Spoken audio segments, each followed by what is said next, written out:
अभिजित पाटील. धन्यवाद अध्यक्ष महोदय. राज्यातील जलजीवन मिशन योजनेच्या अंतर्गत अर्धा तास चर्चेमध्ये मंत्री महोदयांनी विस्तृतमध्ये उत्तर दिले. मंत्री महोदय, जसं भाऊंची समस्या आहे तशीच माझी समस्या. माझ्या मतदारसंघात माढ्यामध्ये 114 गाव आहेत.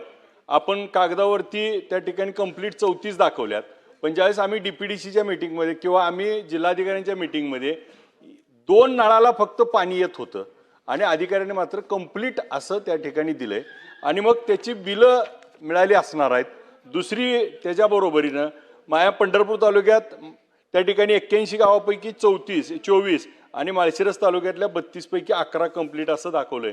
आणि आपण जसं कबूल केलं MSCBचं, तसा आज एका MSCB लाईट त्या ठिकाणी बिल 40 लाख 30 लाख 20 लाख आहे आणि त्याच्यामुळं कनेक्शन मिळत नाही आणि त्या DPR मध्ये पकड नाही. आमची आपल्याला स्पेसिफिक विनंती आहे की आमचे सगळे प्रस्ताव रिवाईज करण्याचे आदेश द्यावे आणि त्या रिवाईजमध्ये जिथं सोर्स पकडला नाही, काही वस्त्या राहिल्यात, अशांना त्या ठिकाणी इन्क्लूड करून परत त्याला मान्यता देऊन सुधारित.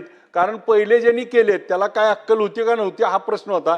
आणि जसं म्हणला मागच्या आमदारांनी बघितलं का नाही, आता आम्ही नवीन निवडून आलोय, मागच्या ज्या चुका आमच्या मतदारसंघावर भोगायला लागतात.